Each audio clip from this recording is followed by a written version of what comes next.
Bismillahirrahmanirrahim. Assalamualaikum warahmatullahi wabarakatuh. Innal hamdalillah nahmaduhu wa nasta'inuhu wa nastaghfiruh wa na'udzu billahi min shururi anfusina wa sayyiati a'malina. Man yahdihillahu fala mudilla lahu wa may yudlil fala hadiya lahu. Asyhadu an la ilaha illallah wahdahu la syarika lahu wa anna Muhammadan abduhu wa rasuluhu la nabiyya ba'd. Bapak-bapak yang dirahmati oleh Allah Subhanahu wa taala, alhamdulillah kita kembali melanjutkan membaca kitab Bulughul Maram yang berkaitan dengan hadis-hadis Nabi sallallahu alaihi wasallam tentang zakat, atau di dalam kitab ini namakan dengan kitab zakat. Dalam pembahasan hadis ini, sekarang kita masuk pada hadis yang menjelaskan hukum berkaitan dengan zakat perhiasan. Ini di kitab saya tertulis hadis nomor 608. Kita akan mengetahui nanti perhiasan ini apakah ada kewajiban zakat atau tidak. Bagaimana para ulama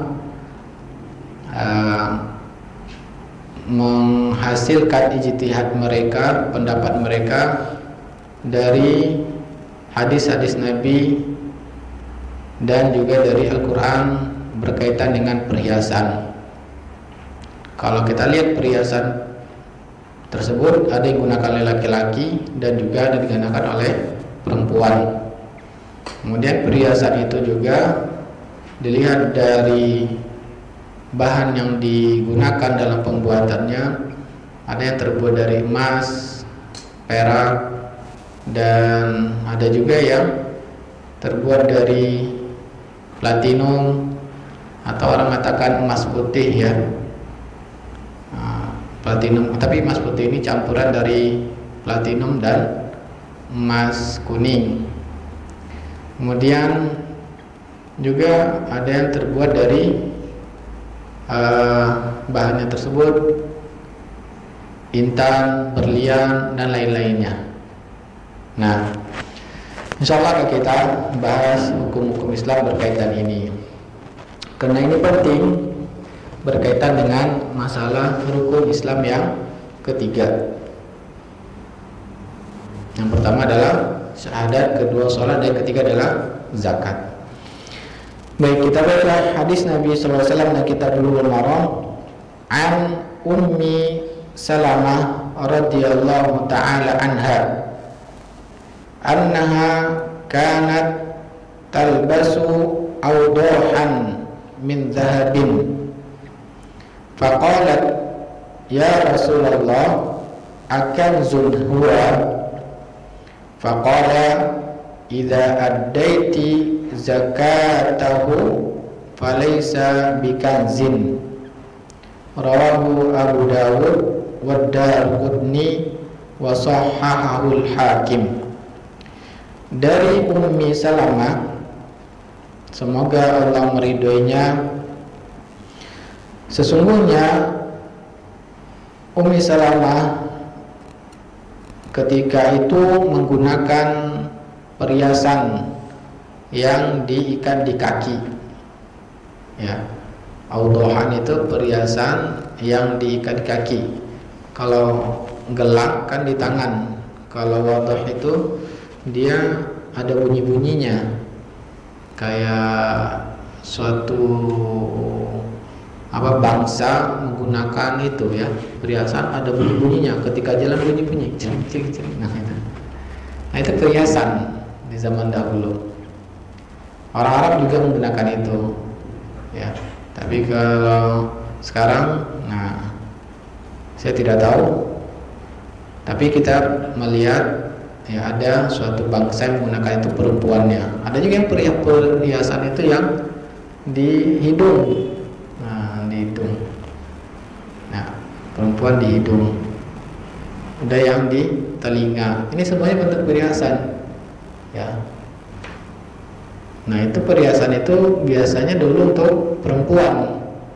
Nah kalau sekarang bukan perempuan saja, ya laki-laki pun ada yang di hidung, kemudian di telinga, tapi kayaknya laki-laki nggak ada yang di kaki ya, di gelang, di kakinya. Jadi Ummu Salamah ketika itu menggunakan perhiasan di kaki min zahabin, yang mana gelang kaki tersebut terbuat dari emas. Faqalat, maka Ummu Salamah bertanya, ya Rasulullah, akan zulhuwa, ya Rasul, apakah ini termasuk kanzul? Kanzul itu barang yang ditimbun-timbun, ya, harta yang ditimbun-timbun. Nah, kanzul ini maksudnya Rasulullah ini menanyakan, yaitu tentang apakah ini termasuk sesuatu yang diharamkan Allah di dalam surat At-Taubah ayat 9, yang mana Allah mengatakan, walladzina yaknizuna dzahaba wal fiddata wa la yunfiquna fi sabilillah fabashshirhum bi'adzabin alim yauma yuhma 'alaiha fi nari jahannam fatukwa biha jibahuhum wa junubuhum wa zuhuruhum hadza ma kanastum li anfusikum fadzuqu ma kuntum taknizun. Yang mana Allah mengatakan, berfirman, dan orang-orang yang menimbun-nimbun emas, ya, yaknizun itu mereka menimbun-nimbun emas dan perak dan tidak mengeluarkan infaknya di jalan Allah, maka beritahulah mereka dengan azab yang sangat pedih, yaitu nanti pada hari akan dipanaskan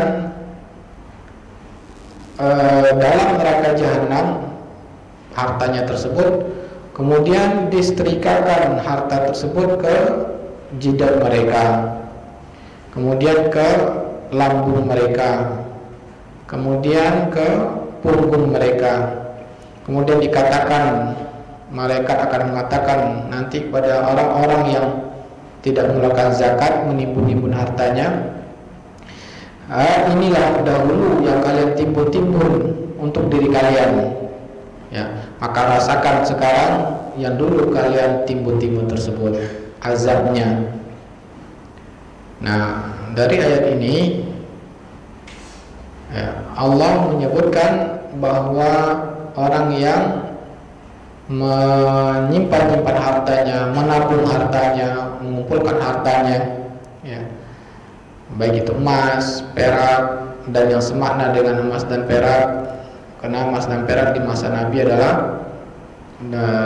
yang paling mayoritas umum digunakan ketika itu berupa alat tukar, dinar dan dirham. Maka semakna dengan dinar dan dirham adalah uang dimasukkan ke tabungan, yang dikumpulkan, didepositokan dan lain-lainnya, tapi tidak mengeluarkan zakatnya. Nah, maka nanti akan, selain masuk neraka jahanam, kita tahu bahwa neraka jahanam tersebut sudah memang api, tapi ada lagi yang lebih khusus, ya, lebih khusus lagi, harta itu dipanaskan lagi, kemudian disetrikakan ke anggota tubuh yang khusus juga, ke jidat khusus. Padahal banyak anggota tubuh lainnya kan. Sebetulnya dalam neraka jahanam itu saja kita sudah diazab oleh Ta'ala, tapi ditambah lagi azabnya, disetrikakan ke jidat, ke lambung, kemudian ke punggung. Nah, mungkin sedikit saya menambahkan tafsiran para ulama tentang ini, bahwa secara umum sudah diazab neraka, tapi anggota-anggota tubuh ini ternyata memiliki peranan, ada dampaknya, peranan dari anggota tubuh ini yang lebih khusus lagi, sehingga diazab lebih khusus, ya, dalam mengingkari perintah Allah. Kenapa jidat? Yang pertama, disetrikakan, karena jidatnya dahulu tempat dia berpikir. Ketika Allah turunkan perintah wajib zakat, kemudian dia berpikir, mengkerut jidatnya. Wah, kenapa saya harus melakukan zakat? Ini kan hasil pencarian saya sendiri. Saya banting tulang bekerja dari pagi sampai pagi, ya. Sehingga dia berpikir keras untuk mengingkari bagaimana caranya supaya tidak melakukan perintah Allah. Apa alasan yang dia berpikir? Karena memikirkan khawatir nanti dia tidak makan. Alasan perutnya, ya, nanti kalau saya keluarkan saya habis harta saya sudah capek-capek bekerja, karena alasan perutnya. Sehingga ada peran perutnya di sana, alasan perutnya, lambungnya. Nah, akhirnya apa? Akhirnya dia berpaling meninggalkan perintah Allah tersebut. Apa yang kalau orang berpaling yang ditampakkannya, maka bagian tubuh bagian punggungnya, ya. Makanya dalam istilah bahasa itu, kalau kelihatan dari depan apa? Batang hidung, ya. Kalau meninggalkan, berpaling dari seseorang itu dengan melihatkan punggung. Nah, ini istilah-istilah dalam bahasa, ya. Sehingga Allah mengkhususkan anggota tubuh yang berperan dalam mengingkari perintah Allah ini dengan azab yang khusus.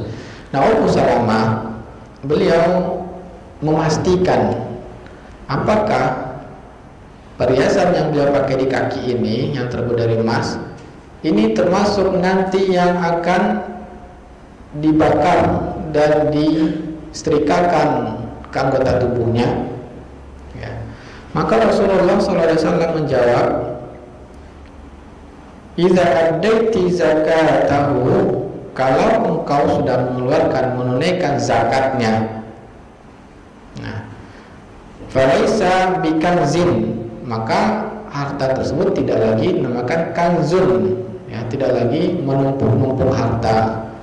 Ya, jadi sebanyak apapun seorang muslim memiliki uang, harta perdagangan, dan dia sudah mengeluarkan setiap tahun hijriyahnya hartanya tersebut, zakat yang wajib, dan masih berlebih banyak, maka yang banyak tersebut tidak lagi menyebabkan sebagai harta yang dipanaskan sebagai azab bagi orang ini, maka dia terbebas dari azab tersebut.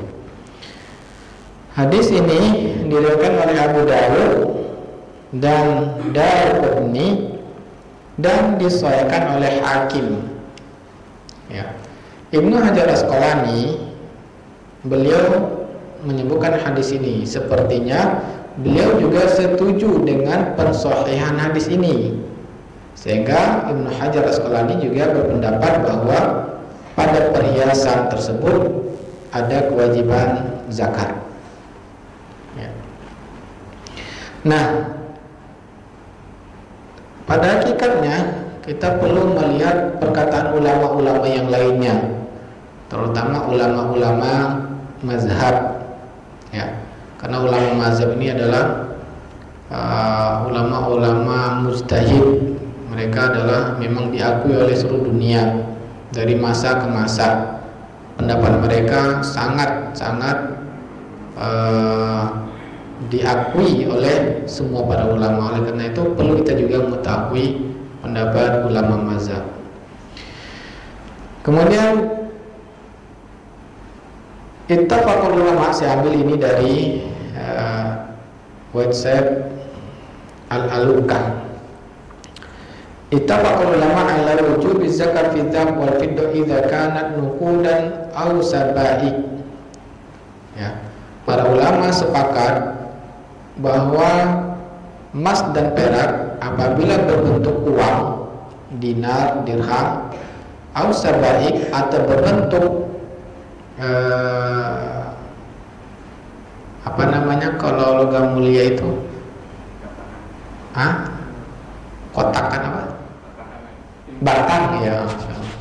Nah, berbentuk batangan logam mulia, batangan 5 gram, 10 gram, ya, yang itu dicetak batangan tersebut, maka para ulama sepakat, ya, ada kewajiban yaitu ada kewajiban zakat, ya.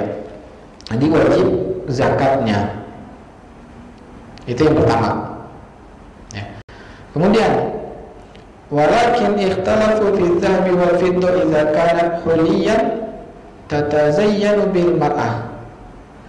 Dan para ulama berbeda pendapat pada emas dan perak apabila sudah berbentuk perhiasan yang digunakan oleh perempuan atau wanita, apakah berwajib zakat atau tidak. Nah, sekarang emasnya sudah berbentuk cincin, gelang, kalung, atau gelang kaki. Fadhhaba jumhurul ulama illa anna isti'mal adh-dhahabi wal fiddah fi tahalli yakhrujuhuma min al-amwal zakawiyah. Mayoritas ulama berpendapat menggunakan emas dan perak sebagai perhiasan menyebabkan harta tersebut keluar dari aset zakat. Karena dia digunakan, dipakai, maka tidak lagi termasuk harta yang wajib zakat. Li'anna al-huliyah malun ghairu qabilin lin-nama. Karena alasannya, kalau sudah berbentuk perhiasan, tujuannya bukan untuk dikembangkan, tidak akan bertambah dia, ya. Tapi tujuannya hanya untuk sebagai barang yang digunakan kebutuhan. Wa dhahaba al-Hanafiyyah ila nasta'mal al-hulay fi zina wal labsi la yasqutu anhu zakah. Sedangkan Imam Abu Hanifah berpendapat bahwa menggunakan perhiasan dari emas dan perak tidak menjadikan perhiasan tersebut keluar dari kewajiban zakatnya, ya. Berarti yang berpendapat tentang wajib zakat adalah di antara ulama mujtahid adalah Imam Abu Hanifah. Sedangkan Imam Malik, Imam Syafi'i, Imam Ahmad Imam Syafi'i, Imam Ahmad, Imam Malik mengatakan bahwa tidak ada kewajiban zakat pada emas dan perak jika berbentuk perhiasan. Nah, permasalahan berikutnya yang perlu kita ketahui, perbedaan para ulama ini hanya pada zakat perhiasan yang terbuat dari emas dan perak, yang mubah penggunaannya. Jadi memang secara syariat Islam menggunakan perhiasan ini dibolehkan. Itu yang diperbedakan para ulama.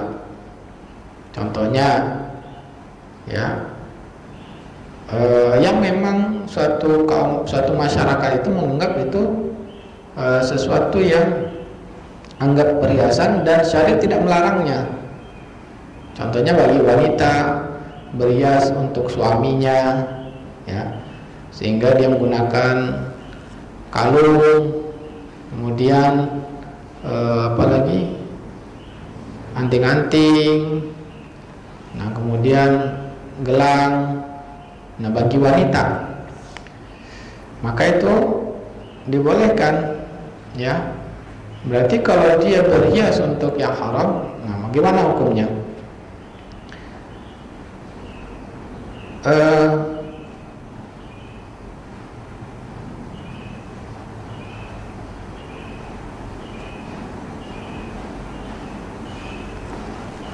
Kemudian masalah berikutnya, fa in kana min ghairihi ma fala zakata fi bil ijma'. Jika perhiasan boleh hukumnya digunakan perempuan dan tidak terbuat dari emas dan perak, maka tidak ada zakatnya. Ini ijma' para ulama, ya. Contohnya terbuat dari intan, atau dari permata, atau dari berlian, ya. Nah, bahkan lebih mahal lagi daripada emas ini. Padahal harganya jauh lebih mahal, kan? Nah, yang paling mahal apa, Pak? Perhiasan ini yang paling mahal, batu-batu yang apa? Berlian, Pak, ya. Berlian, mutiara di Lombok itu harganya mahal, ya. Nah itu tidak terbuat dari emas dan perak, maka tidak ada kewajiban zakat. Nah kalau bentuknya memang sebagai perhiasan yang boleh digunakan ya. Kemudian ini disebutkan oleh Ibnu Abdul Bar, ajma'u an la zakata fil huli idza kana jawharan aw yaqutan. Ijma' para ulama tidak ada kewajiban zakat pada perhiasan apabila terbuat dari jawharan aw yaqutan, permata ya, yang bukan dari emas dan perak. Nah itu yang masalah ijma' para ulama ya. Kedua, bahwa perhiasan tersebut boleh ya, emas tersebut hukumnya boleh. Nah ini yang menurut jumhur ulama tidak ada kewajiban zakat, boleh digunakan. Adapun perhiasan yang diharamkan, maka seluruh ulama mengatakan wajib zakatnya jika terbuat dari emas dan perak. Kenapa? Li'anna tahalli bihi lam yukhrijuhu an kauni malan zakawiyan. Karena berhias dengan emas dan perak tapi itu diharamkan dalam Islam, maka dia bukan lagi sebagai harta yang dipakai, karena pemakaian tersebut tidak boleh dalam Islam ya, karena tidak dibolehkan di dalam Islam menggunakan yang haram tersebut, maka dia bukan lagi harta yang tidak akan berkembang. Memang tujuannya adalah untuk mengembangkannya ya. Li'anna syari'a lam ya'zan fi hadza tahalli fasahara, syariat tidak membolehkan, maka jadilah hukumnya seperti barang yang tidak dipakai. Nah, berarti kalau perhiasan tapi tidak dipakai, disimpan saja. Nah, kenapa tujuannya demikian? Nah, rata-rata tujuan niatnya memang untuk apa? Untuk investasi itu artinya mengembangkan harta ya, untuk tujuan investasi. Nah, kenapa tidak dipakai? Susah, repot katanya, nanti kena ini, kena itu, kena sabun atau ini lepas-lepas. Nah terus kenapa untuk beli perhiasan? Ya tujuannya untuk ini, jaga uang supaya kalau di dalam bentuk rupiah nanti 10 tahun lagi nggak ada nilainya katanya. Nah memang tujuannya untuk mengembangkan hartanya, menjaga hartanya, investasi. Nah berarti ini kalau tidak dipakai berarti dia menjadi wajib zakatnya.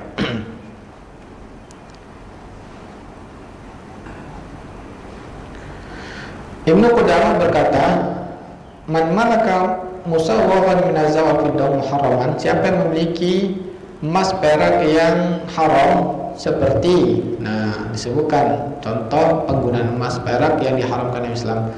Contohnya seperti bejana-bejana di rumah tangganya terbuat dari kal-awani.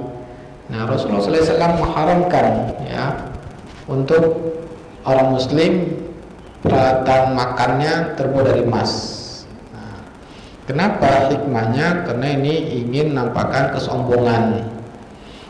kesombongannya, dan ini adalah kebiasaan orang kafir, sehingga Nabi tidak mau umatnya sombong seperti orang-orang kafir, dan Nabi mengingkari tidak boleh seorang Muslim itu meniru kebiasaan orang kafir.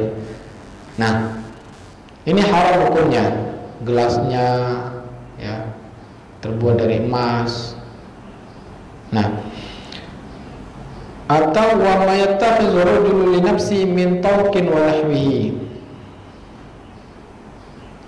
wa khatimid dhahab, atau laki-laki yang menggunakan peralatannya seperti menggunakan emas, peralatannya itu terbuat dari emas seperti cincin ya, maka tidak boleh laki-laki misalkan jam tangannya terbuat dari emas.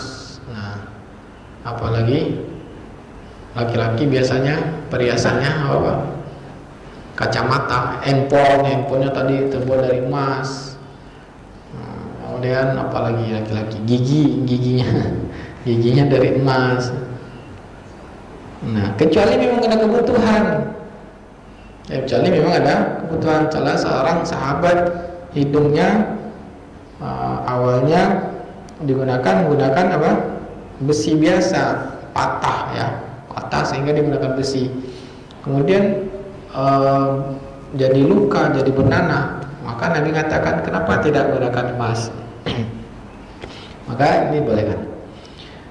Nah, tapi kalau tidak ada kebutuhan, maka kembali pada hukum asalnya laki-laki haram untuk menggunakan emas. Wa hilyatul mushaf, ya. Wal pena, tinta. Nah, misalkan laki-laki penanya, tintanya dari emas, handphonenya dan lain-lain tadi yang kita sebutkan, atau ikat pinggangnya dari emas. Wah, ya. Nah, ini yang disebutkan Ibnu Qudamah. Maka seluruh ulama mengatakan ini haram penggunaannya bagi laki-laki. Ya, maka tetap ada kewajiban zakatnya dan dia tidak boleh menggunakan. Kemudian juga berkata Imam Nawawi, ada amal hulim muharram fatajibu zakatu fi bil ijma'. Imam Nawawi mengatakan perhiasan yang diharamkan penggunaannya maka wajib zakat padanya. Ini adalah kesepakatan para ulama. Kemudian berkata Ibnu Utsaimin dalam mensyarahkan kitab Al-Kafi, mithlu an yakuna lil mar'a siwarun ala syakli thubban. Contohnya perhiasan perempuan ini gelang bentuknya seperti ular. Nah, ya. Jadi ular yang melingkar. Nah, itu tidak boleh. Kenapa? Karena bentuknya ini membuat patung hewan. Jadi ular yang melingkar di sini, panjang ularnya sampai sini, kepalanya di sini. Nah, ini terbuat dari emas, maka ini haram hukumnya. Atau ya perempuan mahkotanya misalkan emas, di depan kepala itu gambar ular kobra, misalkan kepala kobra, atau kepala singa dipakai laki-laki, makanya haram hukumnya, maka wajib zakat. Ya, nah ini dijelaskan oleh Syekh Utsaimin. Au alaiha qiladatun ala syaklin asad, atau dia memiliki ya tadi seperti bentuk singa di qiladah, di kalungnya. Hadhi muharramatun fa fiha zakah. Nah, menggunakan perhiasan berbentuk hewan-hewan ini hukumnya haram. Tidak boleh membuat gambar hewan, dan ini hukumnya wajib zakat. Nah, ini jelas ya bahwa seorang muslim tidak boleh membuat patung-patung hewan makhluk bernyawa. Misalkan membuat celengan apa? Ayam misalkan. Nah, ini nggak boleh ya. Atau bikin haram hukumnya. Atau membikin patung-patung yang gambar hewan ini haram. Ya, tidak boleh seorang muslim membikinnya. Baik, kita lanjutkan.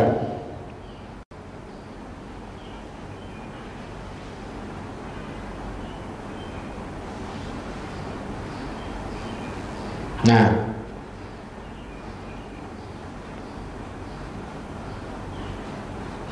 sekarang kita lihat pembahasan kita, yaitu bagaimana cara berdalilnya para ulama. Kenapa jumhur ulama mengatakan tidak wajib zakat perhiasan dari emas dan perak yang boleh hukumnya berhubungan untuk menggunakannya.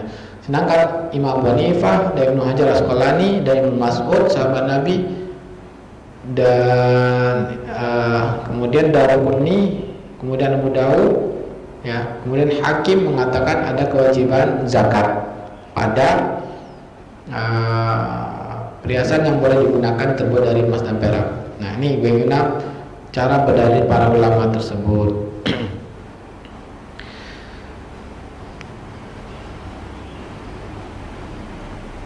Adapun ya annahu lam, sebab perbedaannya ikhtalafa al-ilmi fi hukmi zakah li adza wal fidda al-mubah adul istimal khilafan wasi'an. Nah, ini perbedaan ini memang dari zaman dulu, dari zaman sahabat sampai sekarang ini. Jadi kita mesti toleransi, sama dengan perbedaan para ulama tentang wajib atau tidak wajibnya wanita menggunakan cadar. Nah, ini perbedaannya memang dari dulu sampai sekarang itu akan sangat luas perbedaannya. Keduanya saling memiliki dalil yang kuat, maka kita mesti toleransi dalil ini. Annahu lam yarid nassun sahihun sharihun yujibu zakat fihi.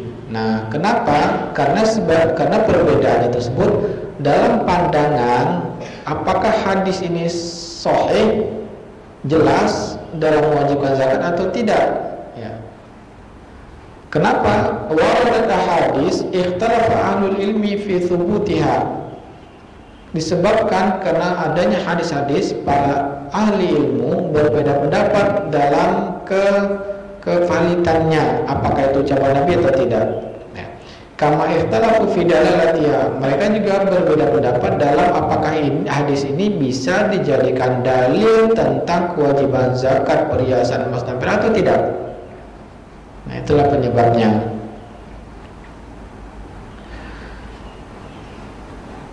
Nah, kemudian min asbabil ikhtilaf aidan, sebab perbedaan pendapat juga, anna qauman nazaru ila madda allati sunya min al-huli faqalu innaha nafsul ma'adin alladhi khalaqallahu yakuna naqdan yujra bi ta'amul. Sebagian berpendapat materi yang digunakan dalam perhiasan ini, mereka katakan ini seperti yang Allah ciptakan, ya, pada yang digunakan oleh orang-orang pada dinar dan perak, dinar dan dirham. Materinya kan sama-sama terbuat dari emas, ya. Nah, kemudian waladhi wajabat fi zakah bil ijma', yang mana seluruh ulama sepakat pada dinar dan dirham itu kan juga dipakai orang-orang, gitu kan, dipakai sebagai alat tukar, dan itu juga ada perubahan bentuk dari bentuk aslinya yang butir-butiran kecil itu dirubah, diproduksi, ada perbuatan manusia sehingga berbentuk bias. Ada hiasan juga pada uang tersebut, ya. Nah, karena dinar dan dirham itu setiap yang menerbitkannya akan berbeda-beda hiasannya. Ya, ada yang bentuknya, kalau yang muslim akan menggunakan la ilaha illallah. Kalau orang Persia akan memunculkan gambar kepala raja-rajanya. Nah, itu kan ada hiasan-hiasan juga, dan itu barang juga bentuknya. Dan kedua ini, yang perhiasan, kemudian alat tukar ini, itu kan juga yang dilihat materi bahan bakunya sama terbuat dari emas. Makanya katakan wajib, kenapa dibedakan antara barang yang dipakai dengan uang juga dipakai, dan keduanya juga bentuknya adalah hias-hias. Sedangkan yang jumhur ulama itu kan berbeda. Nah, berbeda. Tapi semua ulama sepakat kalau bentuknya dinar dan dirham itu wajib zakat. Nah, di sana juga sebab perbedaannya. Kayaknya setelah keluar dari ini jadi ahli ijtihad semua nih. Mustahid dalam masalah hukum perhiasan emas ini kayaknya. Karena pembahasannya sangat rinci ini, ya. Nah, kemudian, sehingga itu pendapat Imam Abu Hanifah, ya, sehingga wajib zakatnya karena sama bahan bakunya. Wa nazara akharuna ila anna hadzal huli bisni'a wa sina'iyah kharaja li musyawatin nuqud. Pendapat lain katakan kalau perhiasan itu, ya, sudah ada produksi atau perbuatan tangan manusia di sana, sehingga dengan perbuatan tangan tersebut sudah keluar dari uang. Kalau uang itu kharaja an musyawatin nuqud, sudah bukan uang lagi. Kalau uang kan sederhana perbuatannya, tapi kalau ini memang betul-betul sudah seperti barang, berbentuk seperti barang, seperti handphone, jam, ya, itu kan sudah menjadi seperti barang yang diproduksi. Nah, ini juga penyebab perbedaannya.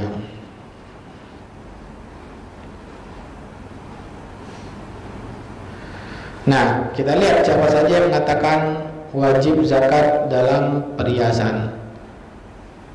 Wal qailuna bi wujubi zakatil hulihum al-Hanafiyah, yang mengatakan wajib zakat dalam perhiasan dari emas dan perak adalah al-Hanafiyah yang pertama.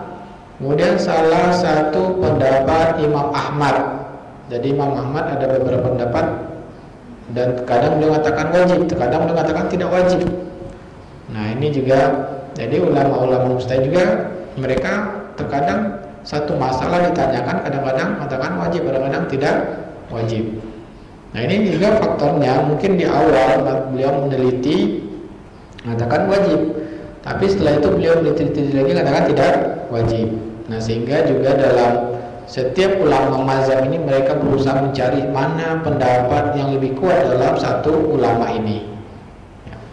Nah kemudian waqtarahu Ibnu Munzir, dan ini juga pendapat Ibnu Munzir, kemudian Al-Khattabi, kemudian Ibnu Hazm Az-Zahiri, kemudian As-San'ani, Ibnu Hajar Asqalani As-San'ani, ya, yang barusan kita hadisnya kita baca. Sedangkan ulama kontemporer Syekh bin Baz, kemudian Syekh Utsaimin, ya, ini juga difatwakan oleh lembaga fatwa kerajaan Saudi bahwa perhiasan tersebut wajib, emas dan perak wajib zakatnya. Nah, dalil yang menguatkan pendapat ini, ya, yang pertama hadis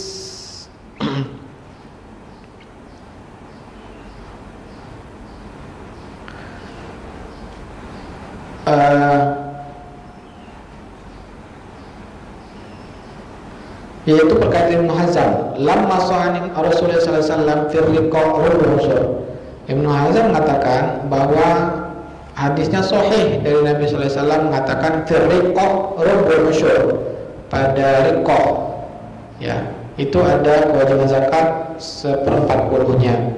Kemudian juga ucapan Nabi laisa fi maduna khamsati awaqin minal warik, ya, sedekah. Jadi ucapan riqa dan warik itu. Wa kana al-hulli wariqan, dan perhiasan itu juga ada yang terbuat dari warik.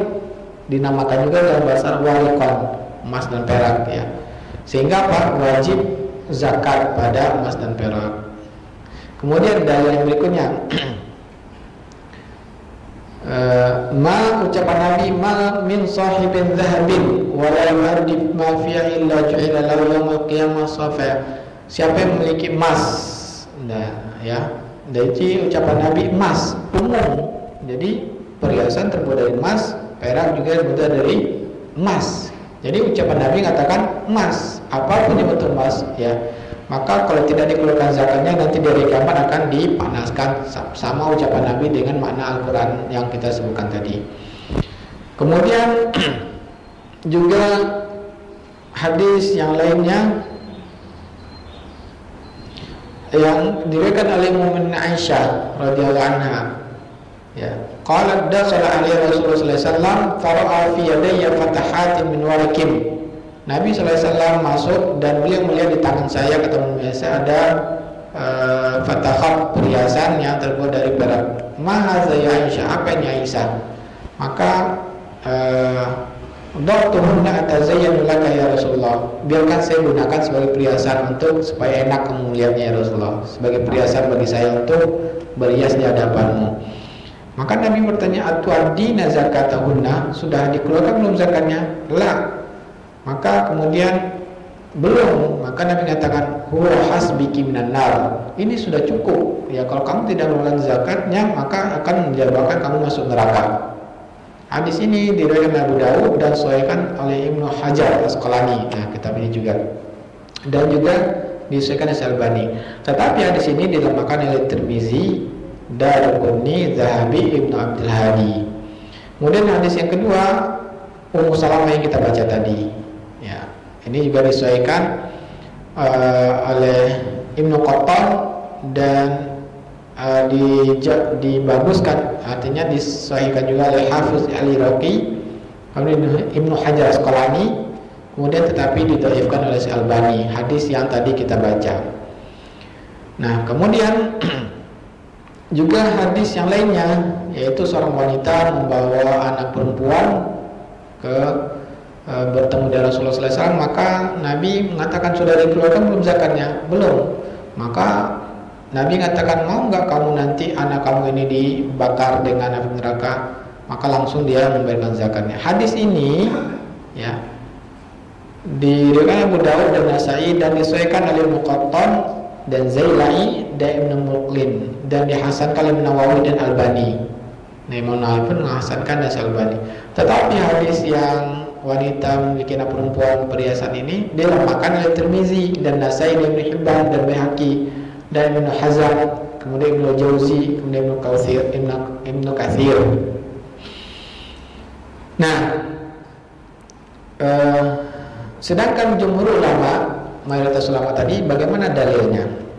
Nah, para ulama mengatakan nas-nas umum yang disebutkan tadi seperti riko, emas, ya, ini tidak dimasukkan padanya perhiasan, dan itu hanya untuk emas, dinar dan dirham, tidak termasuk padanya perhiasan. Nah, itu perkataan jumhur ulama. Dan dibantah oleh Ibnu Abid yang mengatakan tidak ada kewajiban pada perhiasan. Beliau katakan, la na'lam hadzal isma fil kalamil ma'qul indal Arab. Kami tidak pernah mendengar dari orang-orang mengatakan kalau walik itu termasuk perhiasan. Walik itu hanya dinar dan dirham. Wa kadzalikal awaqi. Begitu juga dengan ucapan uqiyah. Uqiyah itu hanya dipahami oleh orang Arab, itu dirham. Ya. Kullu uqiyatin arba'un. Nah, itu maksudnya hanya dirham dan dinar. Nah, ini dibantah oleh Abu Ubaid. Nah, kemudian adapun hadis-hadis yang khusus menjelaskan tadi dalam menjelaskan perhiasan, fa'ajabu, maka jumhur ulama, imam yang 3 tadi yang kita sebutkan, mereka mengatakan hadis-hadisnya seluruhnya yaitu dhaifah, lemah menurut ulama yang 3 tadi. Ya, sehingga apa? Waqala Tirmizi, Imam Tirmizi mengatakan tidak ada sahih, tidak ada hadis satupun dari Nabi sallallahu alaihi wasallam yang sahih. Selesai kata Imam Tirmizi. Nah, berkata Ibnu Rajab, hadis-hadis dalam masalah tentang perhiasan tersebut itu tidak ada yang sampai kepada Nabi. Pasti ada yang diperselisihkan para ulama. Dan ulama mazhab yang ketiga tadi katakan seluruhnya adalah lemah menurut mereka. Kesimpulannya, ya, menurut jumhur ulama, dari keumuman timautal emas dan perak tersebut itu dimaksudkan hanya pada dirham dan dirham dan dinar, tidak termasuk pada perhiasan yang memang dipakai, karena barang yang dipakai tujuannya bukan seperti uang. Kalau uang memang tujuannya untuk dikembangkan terus diperdagangkan, sedangkan perhiasan ini dianggap sebagai barang. Dan hadis-hadis lain Nabi yang menjelaskan bahwa barang yang dipakai tidak ada kewajiban zakatnya. Contohnya kendaraan, budak itu juga harganya mahal, tapi tidak ada kewajiban zakat. Dan tidak ada pun hadis yang sahih betul-betul dari Nabi yang selamat dari cacat, para ulama mencatatinya yang kuat. Nah, ini kita katakan tadi bahwa para ulama berbeda pendapat. Nah, tetapi ya, bagi ulama yang menguatkan hadis-hadis tadi, contohnya hadis tadi Ibnu Hajar Al-Asqalani mensahihkan, ya, kemudian juga Ibnu Qattan dan juga ulama-ulama Imam Nawawi mensahihkan sebagian hadisnya. Maka apa yang sikap kita? Allah alam, saya lebih cenderung, ya, melihat kuatnya perbedaan para ulama ini, keduanya dalilnya, maka lebih baik kita keluar dari perbedaan para ulama ini.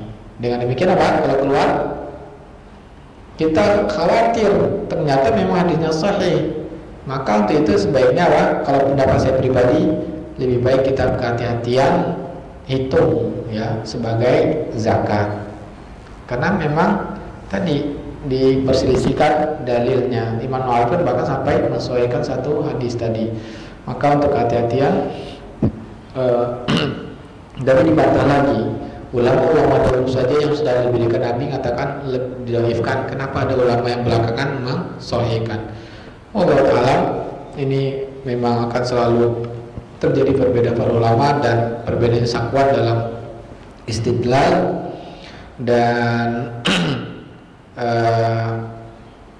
sikap kita sebaiknya, kehati-hatian sebaiknya dihitung dan dikeluarkan ya, karena ini selain dari menjaga diri kita dari azab neraka dan juga untuk meyakinkan bahwa dengan demikian harta kita bersih ya, sehingga pasti membawa kebaikan yang kita niatkan untuk membersihkan diri kita dari sesuatu yang berbahaya pada harta tersebut. Nah, semoga ini dapat kita pahami dengan baik, dan cara menghitungnya ini sama dengan mata uang ya, maka cara menghitungnya itu digabung dengan uang kita, jangan dipisah ya, jangan dipisah. Emas saja, kalau misalkan punya emas 20 gram tapi uangnya 100 juta, wah emas ini nggak masuk ini karena dia ini beda. Bukan begitu. Yang benar itu bagaimana? Emas ini karena tadi alat tukar dikiaskan dengan emas, paham maksud saya? Karena zakat itu kan pada emas dan perak, yaitu dinar dan dirham, alat tukar. Maka uang-uang yang kita miliki itu dia mengikuti yaitu dinar dan dirham, emas, sehingga digabung. Begitu juga harta perniagaan kita. Ya, perniagaan itu juga zakatnya dikiaskan dengan dinar dan dirham, alat tukar uang. Jadi itu digabung. Paham? Jelas ya? Jadi jangan dipisahkan, dagangan lain, ini lain, sehingga emasnya 20 gram, nggak ada wajib zakat, salah. Tapi digabung 100 juta, ditambah emas, ditambah barang perniagaan, dihitung apakah sampai zakat atau tidak. Kalau sampai berarti keluarkan, kalau tidak maka tidak ada kewajiban zakat. Semoga dapat dipahami cara mengeluarkannya. Dan kita cukupkan materi. Kalau ada yang diskusikan atau ingin tanyakan, dipersilakan. Ya, silakan. Emas yang dimaksud itu yang dikeluarkan zakatnya itu yang mudah bakar ada kan, kadang-kadang di pasar itu ada yang berumur karat, ada yang kurang, itu yang di zakat itu yang berapa karat? Nah, di zakati itu yang di berapa karat? Yang jelas setiap asalkan ada kandung emasnya, berarti dia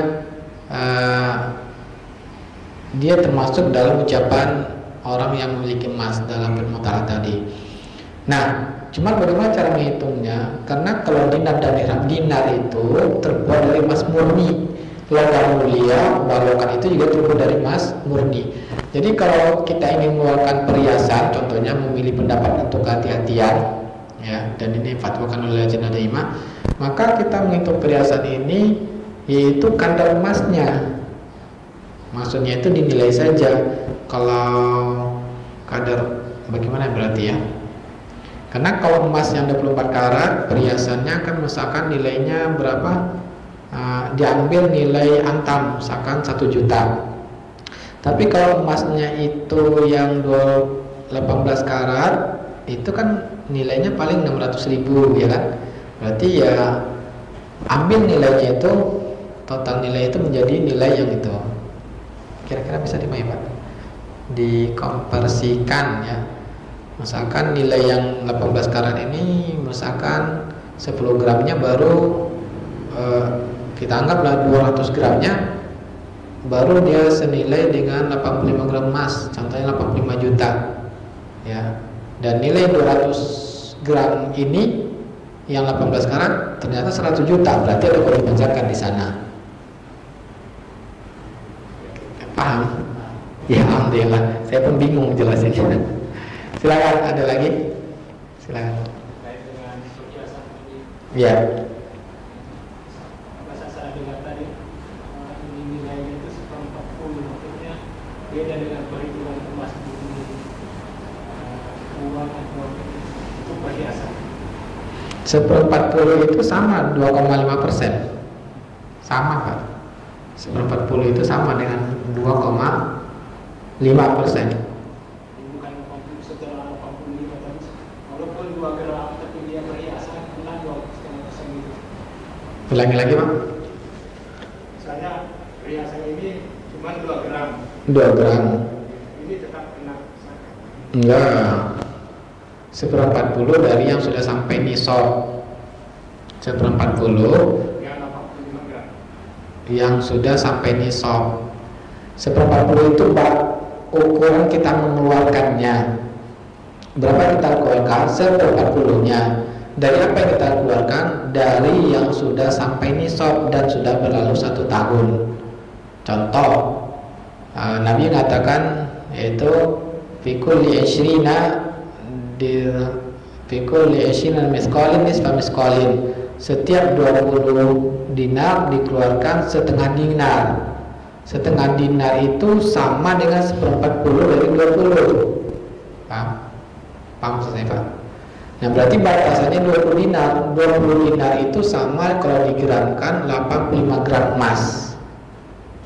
Nah, 1/40 dari 85 gram emas itu 2,5. Ya. Itu maksudnya. Jadi kewajibannya itu yang sudah sampai nisab. Ya. Nyambung jawaban saya, Pak. Alhamdulillah. Masih kurang dipahami?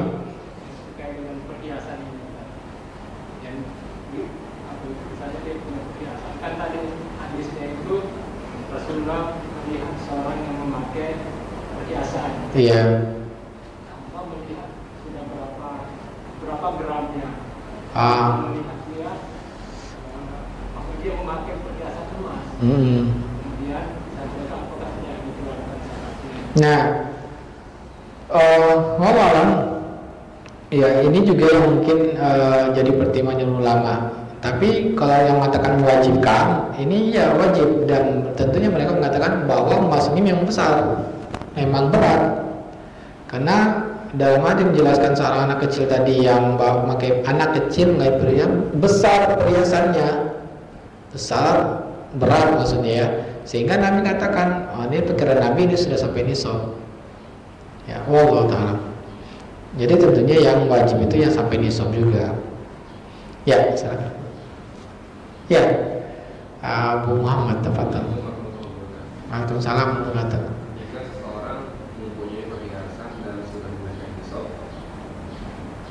apakah zakat yang dikeluarkan itu harus berupa perhiasan tersebut? Artinya 2,5% dari perhiasan yang berbentuk perhiasan, atau berupa uang kertas dari hasil penjualan perhiasan tersebut, atau uang kertas dari yang lain, maksudnya bukan dari hasil penjualan emas tersebut. Ya. Apakah emasnya itu apakah perhiasannya itu yang dijual?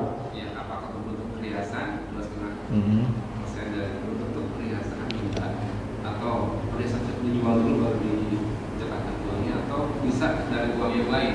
Ya.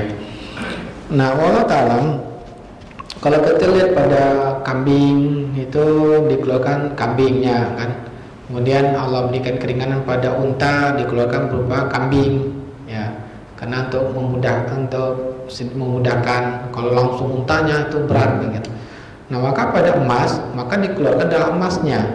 Maksudnya gini, kita memiliki emas 85 gram emas, berarti ini zakat emas.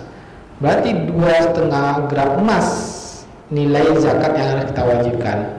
Sampai di sini bisa clear ya?